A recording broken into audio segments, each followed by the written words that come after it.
Now let's move on to some other topics because we don't want to just discuss cancer for 2 hours. But no. Obviously, it's a little depressing. Yeah, obviously I mentioned RxMuscle earlier. Now there's been a bit of controversy just for the last 24 hours. Lee Priest obviously came on Heavy Muscle Radio. I actually listened to that, and I remember listening to the parts around it because I messaged you and I said, hey, did you take the video down? Because I thought it might have been a separate video with Lee Priest, and you said it was on Heavy Muscle Radio. You're not taking it down. Now, obviously, Lee Priest, for people that don't know what happened, he put on a mask of basically an African American or a black man and impersonated to be Shawn Ray. This came out. Generation I did an article on it. It went up, and we've seen a lot of people inside the industry. Some people are pissed off. Some people say they don't care. I've looked at the comments on both sides. Obviously on RxMuscle videos, a lot of people were saying people are too sensitive. You did a video yourself, saying people are too sensitive these days, and I agree. Most people are too sensitive about things. Not talking about this specific topic because I know obviously it's a race thing. It's very sensitive. You and me, we're both white. So we've never, I suppose, experienced that level of, racism and stuff, and people haven't grown up with it and all that sort of stuff. But I suppose what sort of messages have you got, and how's the response been on your end? Because you're obviously the one that, recorded the video and published it. Lee was obviously the one that said everything and stuff as well. So you didn't really say anything. And I suppose what's your response been? First of all, it was like a minute. Okay. He put a thing on. The problem is people have no sense of humor. Okay. Everyone takes it. And we're in a culture now that is encouraging people to be pissed off and angry at anything that's politically incorrect. I mean, we live in this cancel culture. It's unbelievable. All right. Having said that, and I put it out there that stop taking it yourself so seriously. Like I even said, I'm making fun of my own cancer. Okay. I mean, you can't take life seriously. You got to look for the absurdities. That's what makes you be able to go on and get through the tough times. Having said that, I have a lot of very good friends who have reached out to me. Not a lot, a few of them. One particularly, a black woman, okay, who I'm very good friends and very close with. And she explained it to me, okay? And from her perspective, and that there's a very deep-rooted, painful place for African American people because of the history of slavery in this country, and the not even slavery really. It really goes back to the 50s, and the early, when you couldn't go into the same bathroom if you were black. You couldn't, sit in a restaurant. You had to sit at the back of the bus. Well, before Martin Luther King came and did the whole civil rights things, I mean, black people were really not treated well in this country, even though they weren't slaves. They were not treated well, and I understand that. And they had, things like minstrel shows where people would paint their face white with the white lip and black with the white lips, and and stuff like that it's traumatizing. And so I understand now from her perspective that it wasn't that. I don't think anyone thinks Lee is a racist because I know he's not a racist. He's a comedian. Okay. And sometimes he takes the comedy too far. I didn't think he took it too far this time, but I'm not black. Like you said, you're not black. Lee's not black. We haven't been subjected to, some of the things that some black people have or their ancestors, whether it be grandparents or great grandparents or whatever. So if it was offensive to anyone out there, that was never my intention. Well, I didn't do it, but I mean, that wasn't Lee's intention. And I would never endorse any kind of racist, type of behavior anyway. I apologize because I'm not trying to be like a dick or anything about this. Yes, I think people are too sensitive, but I understand this is a very, very sensitive topic for some people. And I don't want to offend anyone in that sense. If it was hurtful to someone, then I'm sorry. Because I don't want to hurt anyone. I want to make people laugh and I want to make people, have a good time. And when they watch the show, and I know you watch the show because it's an escape. It's a reality escape. It's like, oh, let me watch these 4 maniacs or 5 maniacs talk about all the crazy shit in our industry because you know what? I could escape all the problems in my life for an hour and a half. And that's all I want to do. I don't want to offend anyone. And I don't want to offend, Shawn Ray in a racial sense. We bust each other's balls in a political sense, but not. I would never racially insult him because I don't see him as a black person or I see him as a person. and Shawn and I have had our run-ins, but I always say, and him and I talked on the phone, I have no problems with him and he has no problems with me. And I would sit down and I'd have dinner with him. I really, I can relate to him. We could have good conversations. But the point is that if I offended anyone, or Lee by having the show up, or Lee offended anyone, okay, I apologize, because I don't want anyone to have emotional pain because of something that I put out there. That's never my intention. I might like to shut people up who are ignorant and say stupid things, in terms of not having good knowledge or putting fake information out there. Those people I don't mind hurting, but I would never hurt anyone on the merit of race or religion, because I believe everyone has the right to believe what they want. And I think that every person in this country, Black, white, Jewish, Muslim, transgender, whatever you want, everyone is equal. We're all equal. I'm the same schmuck as everyone else. I'm not just because I have more views on my Facebook page or Instagram, or have more subscribers than the next guy, or maybe I was I'm more recognizable when I go to a restaurant from people who are, I'm just the same fucking schmuck as everyone else, the same regular person. I think the same things. I have the same fears. I take a crap in the bathroom the same as everyone else. And I like the same foods. So I don't think I'm better than anyone. And my father raised me that way. And in my household, that's what we were told. You're no better. Remember, you're no better than everyone else. But having said that, if you want to be successful in life, you have to work hard. And that's the bottom line. So I respect that work ethic. But I don't condone anyone who has an attitude of superiority or thinks they're better than other people. So, like I said, I want to put it out there. If anyone was offended, and there are people obviously who are offended, I'm sorry for offending. That was never the intention of what we did. It was in good humor. It was meant to be in good humor. If it was taken in any way other than that, then I'm sorry. I think that's well said. I don't want to beat it to death. But that's really from my heart how I feel. Yeah, that's really well said. And a lot of the time, I think back to okay, would a kid notice that this is being racist or something? And they definitely wouldn't. They say, oh, he's pretending to be this person because they have dark skin or whatever.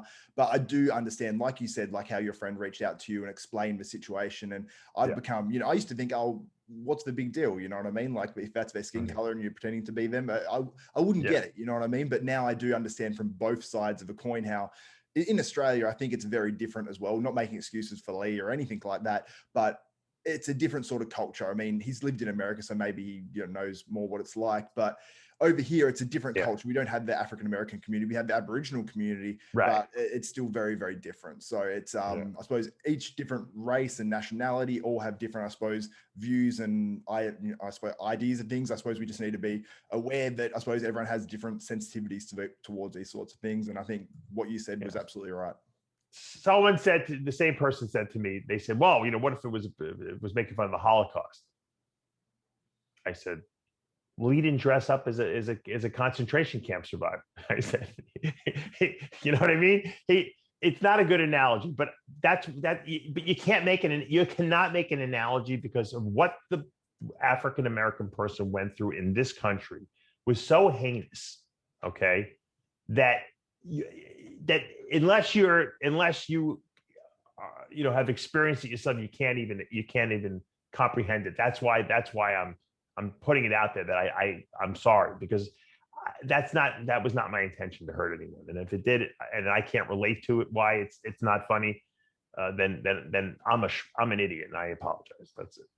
Yeah. Now let's move on. I want to discuss RxMuscle and what you're doing over there, because it seems like, to me, at least every year or every couple of years, you bring out something that's innovative. You do a show a different way. You always seem to be changing things up and being, I suppose, ahead of the curve. I mean, you were always ahead of the curve, when you went to doing, all this video sort of content that you're doing as well. When you realized that video was the way of the future, it's, going to be the way of the internet and not so much the way of the magazines. So is there anything on the horizon that you're looking to do with RxMuscles or even Species Nutrition, your supplement company as well? Species Nutrition has some good, we have a bunch of interesting supplements that I'm working on. The problem is that I take a long time for these things to come out for two reasons. One reason, it takes forever to make labels. I don't know why it takes so long to make labels, but I'm stickler for details in the label and accuracy and stuff like that. The second reason is because I unless it tastes good or the formula is absolutely perfect in terms of the contents of what I want, the specific types of ingredients with the same, I won't put it out. So I delay things a lot because I'm constantly sending back to the flavor guys or to the guys who are sourcing the ingredients. This sucks. I don't like it. And I'm a pain in the ass. And a lot of times I tell them, you know what? Maybe we shouldn't do the product. If you guys can't do it the way I want, let's not do it. And then they get insulted, and then we go back and forth. And so, and I'm tough to do business with because I want things a certain way, and they understand that. They're like, no, we want to get this right. We want to get it right. So I have a very, very good pre-workout coming out. A lot of people have been asking me, driving me crazy about the pre-workout, and I kind of had a very good pre-workout called Neutralize I had a non-stim and a stim version. The non-stim was amazing in terms of the endurance component of it and the pump component of it. But I didn't have I didn't want to just put a ton of caffeine, like 500 milligrams in there, because I thought it's just not good for you. You know what I mean? So I had to figure out now with all the nootropics that are out, I had to figure out how to synergize a little bit of caffeine with the nootropics to get that same, like you're taking like an ecstasy pill. You feel so good because you want to go and train and it took a long time, but I think I got the formula. That's coming out. I'm excited about that. I have a weight gainer too that I don't want to even tell what the whole idea behind it is, but if they could ever flavor it the way I want, that'll come out too, probably sometime this year. So those are exciting. In terms of RxMuscle, I'm always trying to find what the next thing that people really want. I'm trying to always innovate stuff. I love the idea that we have all these different TV shows like Iron Debate and Iron Rage, and I love Muscle in the Morning as a news update show. And but I'm always trying to figure out how I can do things better. It's just, we have so much content that we put out on a regular basis that people depend on, is that from week to week, I kind of pick different things that I want to do. So I'll do 2 shows here. I don't do the same thing every week because I find that people get bored with it. Sometimes I'm a little more centered on entertainment for a couple of weeks in a row, like now, because there's no season. Obviously, we can't really break down shows. And then I'll go all of a sudden into science for a couple of weeks. And then I'll transition into, all right, it's contest season here. We got to analyze the shows every single week. So I like the fact that it's always changing because I have to keep myself amused too. I was doing live shows before anyone did live shows. And then I went away from them because I realized, it didn't even matter if you do live shows anymore. I proved that I could do them. It's easier if I just record them ahead of time and then schedule them, because I could record multiple shows in one day rather than have to do everything live. And now I'm saying to myself, I had the technologies there. Live is easy. And I like the feedback from the people who are watching the show. So I started doing Heavy Muscle Radio on video live because I want to interact with the people. I want to hear even the pain in the asses who are complaining. I want to talk to them because I feel that people like the interaction. Now, the only problem with that show is that because of kids and stuff like that, I got to do it 12 midnight. The only people who get the benefit from that are you guys in Australia. I got all the Aussies on there. Yeah, I got all the Aussies watching because it's like 6 in the evening there. So you guys are all watching, and I got a couple people from Europe that are just waking up. But the good thing is you can watch the rebroadcast. So I've been doing that. I've been trying to do more live stuff like that. I like Instagram. I like the whole idea of it, but I think it's kind of limited at this point. I think it's a good way to reach people, but I think I like YouTube better. I really do. I don't know. I always try to say, I wonder what the future is going to hold in terms of, because they always coming out with these new social media platforms, and I don't know. People get bored of the old ones. But I don't necessarily know what I would, I haven't really thought about the future of RxMuscle in terms of what I'm not doing now that I would like to do. I guess I would like to increase the production value to almost like TV quality, production quality, if it can be done affordably and easily. And I think that as the technology improves and that more templates are produced and things go faster and internet speeds are better, I think the production value will go. So right now I have the content. And a lot of people have content. And most people, the old thinking was, who cares about production value? Just put the video up. You got these guys sitting in front of the webcam, right? And they just talking to the webcam and they get 1 million hits. I think in the future, it's going to be, people are going to want to see a little bit more, special effects. My kids watch I'm sure your kids watch these Ryan and all these, my son's into werewolves now. He watches the whole family. And there's I don't know if you've seen Fat TV. There's this fat guy, Russian guy who does Hulk smash. He's like got a big belly. And they got all kinds of special effects and music. And, it really keeps people's attention more. So I think I think if I can get RxMuscle to a point where it's earning enough money, the YouTube's monetization, and I can hire people to make the production value better, I think that could be something in the future that I might be interested in looking into. Yeah. And things are changing a lot. I mean, obviously from when you started podcasting to where podcasting is now, it's changed a huge amount, like absolutely enormously. Like there's actually in the NBA now, they're getting less views on the actual games because a lot of people are either watching the highlights or they're listening to podcasts. And when you listen to a podcast, they talk about all the teams. You really know what's going on without watching any of the games. And I thought, how stupid is that? And I thought to myself, that's what I do. I listen to the NBA podcast. Because you don't have time to watch all the games, right? You just want to hear the results, right? So yeah, I think things are changing constantly and evolving. And YouTube, like it always surprises me now when people, post up on their Instagram stories that they're watching my channel or whatever and tag me in, and it's on a big, massive TV, and I'm like, oh wow. I'm like, I normally watch stuff on a little screen, right, computer screen. And I'm like, I don't know how I feel about my face being big on someone's actual like TV, but it's cool. I love the way things are sort of moving in a way. So I suppose you got to stay on, ahead of things. And that's sort of, I suppose, what I tried to do a little bit, just make a small point of difference with my videos. I put, I use the green screen. I put myself down in the bottom corner of the video so you can actually see my face. Cause I'm like, what's Nick Strength and Power doing? I don't want to do the exact same thing. So I'll try to mix things up and do things. Right. To have a point of difference. So everyone does. I like to see people's faces, even if the person's ugly like me. I don't care because I want to see the person's emotions and I want to see, I want to see what they're saying. I don't want to just think like I'm listening to some kind of a robot talking. You know what I mean?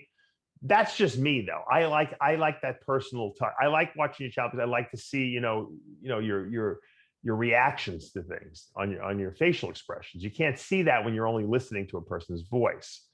So, and that's why sometimes I'll stick my face in, even if I'm on my cell phone, I'll put it. I think people like to see your reactions. I don't know. I could be wrong, but. Yeah, and it would be strange to go to like a bodybuilding expo and no one sees your face, and then you rock up there and no one knows who you are. You know what I mean? You're really not doing anything, I suppose, positive in terms of having a personal brand, because no one, you can post a photo on Instagram and go, who's this guy? But then, if you've got the channel, it's a lot easier when you don't have to worry about if you're going to be on camera, though. That's, I think, why a lot of people do it, because they're like, well, I don't have to, like, I could just roll out of bed and I could have done this, or I could have like my pajamas on and I could be doing this. And everyone steals footage from everyone else anyway nowadays, so it doesn't even matter. If you don't even need any original footage if you don't want to. Sometimes I'll get a call from Sid, who works for me, and they'll be like, "You got to do a video on this reaction." I'm like, "Sid, it's like 3 a.m. I said, we got to get it up tonight." I said, "Oh, fine." So I'll just send it to me on my iPhone. I'll edit. I'm like, fine. I'll set up my iPhone on a little stand. I can't even open my eyes. I'm like, oh my god. All right, fine. I'll wet my hair back. I'm like, and I'll do the thing and I'll send it to him. But And that video, that stupid video, will get more hits than everything I did for the last 2 weeks. That I spent a ton of time researching and doing all the stuff on. So you never know. The stupidest videos sometimes get the most hits. Yeah. Well, my video that took off, it was when Shawn Roden did that guest posing and he was way out of shape. And everyone was outraged by it. You had Jay Cutler was talking about it, a whole bunch of, I think even you did a video on it, and I might have even featured him there. And that video, I was like, okay, I'm getting, it was when I first started, I'm getting a couple of thousand views, maybe a video, maybe even only 1,000. And that one went and got 300 and something thousand. I was like, whoa. Yeah, it's nice when you get a video like that hits it big. Yeah. It was easy. It was the easiest one I've done in ages. Yeah, of course. And you feel so validated, like I'm good. And then you go back and the next 10 videos are like 1,000 hits, 500 I know. hits. You're like, what the fuck am I doing wrong? How come the one that I spent the most time on gets the least amount of hits? But yeah, that's the most frustrating thing. But sometimes those ones are the ones that your true loyal fans actually really like. You put a lot of effort into. The other ones are the ones that gets everyone else, maybe. You know what? To be honest with you, I don't do videos, and I don't know how you figure out what videos you do. I do videos that I want to do. Because you know what? I have this like personality that like I'm very competitive. So like I start to watch what everyone else is doing, and I start getting overwhelmed. Like, I got to do this, I got to do that, I got to go Instagram, I got to here, I got to go Instagram. I'm like, wait a second, slow down. You can't do everything. You can't be everything to everyone. You got to just focus, Do what you want to do, and don't fucking worry, Dave, about what everyone else is doing. Stop it. Why are you driving yourself crazy? And then I start watching snake videos, and I do snake videos too.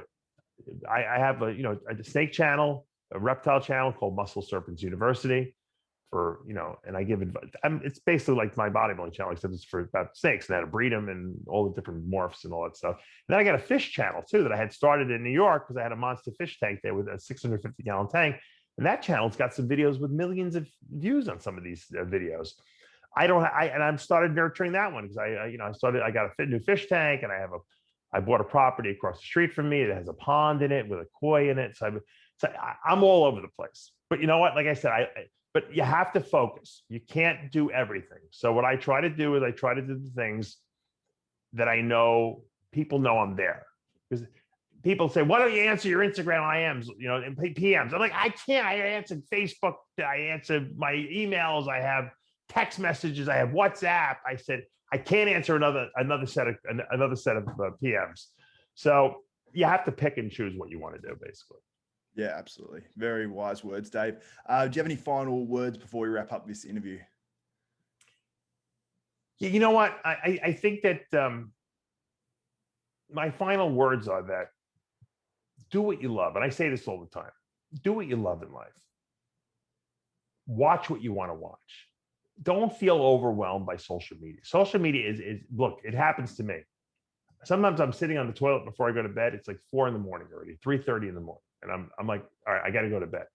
And I'm taking my last pee. I'm sitting on the toilet. I'm like half asleep. I'm looking at my phone. And before I know it, it's 4:30. I'm like, what the fuck did an hour go? I just lost an hour of sleep looking at frivolous stuff on social media that means nothing.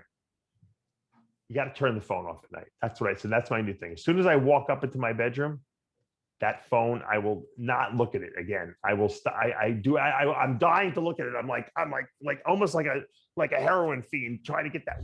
I got to do a shot. I got to do a shot of heroin. No, I'm not looking at it. I'm done. I set my alarm, which I don't need to really do. My kids wake me up, and I plug it in to the charger, and that's it. I go to sleep. I turn the ringer off. You got to do it. Disconnect at night. If you got that phone in front of your face, you're never going to sleep. It creates anxiety. It really does. I don't think the radiation from the cell phones is bad. I think it's the anxiety that inducing effect of the phone, because it's like, we can't get enough. We can't get enough. We can't do enough. We can't post enough. Take a deep breath. Breathe in, breathe out, shut the phone off, go to sleep. That's my last final words. Because Dave, I feel like a lot of the stuff you said in the last 5 minutes, I can totally relate to that. I'm sure you can. I justify it as work. I'm like, I'm just looking through, some bodybuilders' Instagrams in case there's any news popping up and stuff like that. And I go, I've wasted an hour. Idiot. Yeah. What an idiot. I lost an hour of sleep tonight. Yeah. Every now and again it will pay off, but most of the time it doesn't. So very, very wise words. Dave, I want to thank you for coming on Desktop Bodybuilding, being so raw and honest with everything in terms of your health and stuff, because a lot of people, go through these sorts of things and they can't even speak of it. So the fact that you can be so honest and just, I suppose, just like putting everything out there that will actually benefit other people that are going through the same thing, I think is very courageous and brave. So I want to credit you for that. And I want to thank you for giving up your time, probably about an hour of your time, to actually do this interview as well. It's nearing in on 3 a.m. for you. So I'll let you get going. Boy. Is it? Holy shit. Yeah. I still got like 100 emails to answer too. So it's gonna be a late night. You know what? I promised you I was going to do an interview with you, and I kept putting it off. And there's other people out there that I've put off too. And it's really, it's nothing personal. 5 years ago, I would have been doing everyone's interviews.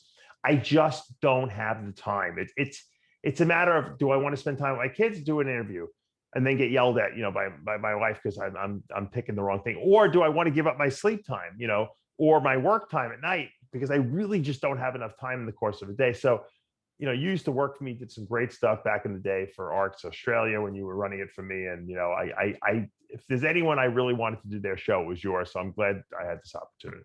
Thanks so much, David. And like I've said to you as well, when you got the diagnosis and put it out there, I said, if there's anything I can ever do for you in any way, if it comes up and you go, hey, Dave, you could help me with this, I'll be happy to do it. If I can repurpose this interview and, edit it up for your channel or whatever with your intros and stuff, I'll do that for you. Do it.